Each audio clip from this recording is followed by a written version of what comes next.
Hi friends, ఎలా ఉన్నారు అందరూ? ఈరోజైతే అంటే మేము చూడండి ఇక్కడ ఈ ఏరియాలోనే ఉండేవాళ్ళం అనమాట. అంటే ఇది వచ్చేసి ఘాట్కోపర్ కామరాజ్ నగర్ అనమాట. చూడండి, అంటే ఇక్కడంతా మొత్తం చాలు ఉండేది, ఇక్కడే మేము ఉండేవాళ్ళము. ఇప్పుడంతా అది తెగిపోయింది. అంటే మామూలుగా సొంతంగా ఉండే వాళ్ళ ఇళ్ళకైతే చెక్ ఇచ్చారు వాళ్ళు, గవర్నమెంట్ వాళ్ళు.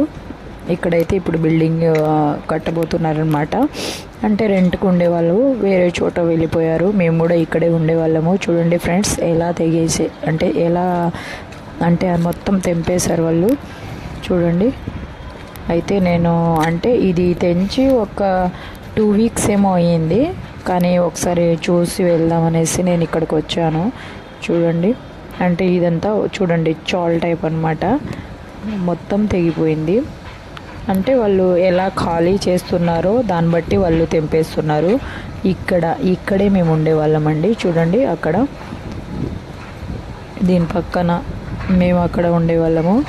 మేము ఉండే చోట అయితే ఒక్క రూమ్ కూడా లేదు, మొత్తం తెంపేశారు. చూడండి, ఈ ప్లేస్ మొత్తానికి ఇప్పుడు గవర్నమెంట్ అంటే తీసుకుంది, వాళ్ళకైతే అమౌంట్ ఇచ్చారు వాళ్ళు. ఇప్పుడు మళ్ళీ ఆ రూమ్లు వాళ్ళు బిల్డింగ్ అంటే కట్టేసిన తర్వాత వాళ్ళకి ఇచ్చిన రూమ్లు ఇచ్చేసి మళ్ళీ వాళ్ళు రెంట్కి ఇచ్చుకుంటారనమాట. కానీ అంటే రెంట్ వాళ్ళకి చాలా ప్రాబ్లమ్స్ అవుతుందండి ఇక్కడ ఇప్పుడైతే. అంటే ఓన్గా ఇల్లు వాళ్ళు ఉన్నాయితే చెక్ తీసుకొని వాళ్ళు వేరే చోట వెళ్ళిపోయారు.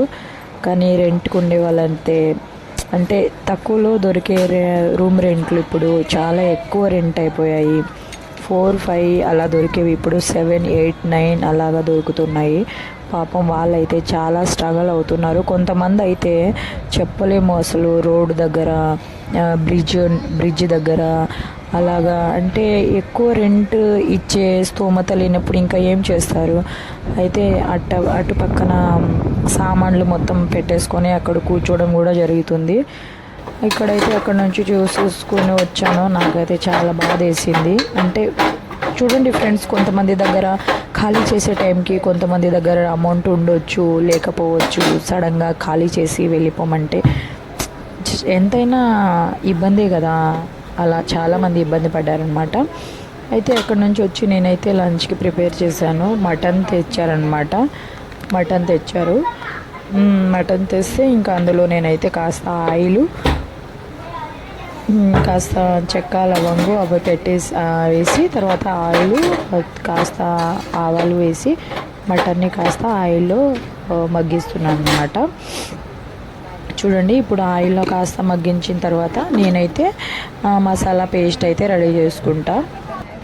చూడండి, నేను ఇంకా అదంతా వీడియో తీయలేదు, ఎందుకంటే చూడండి ఫ్రెండ్స్, నేను ఒక్కదాన్నే వీడియో తీసుకోవాలి, అందుకే నా వల్ల అంటే చేస్తున్నప్పుడు ఎవరు తీయలేదు. అయితే కూర అయితే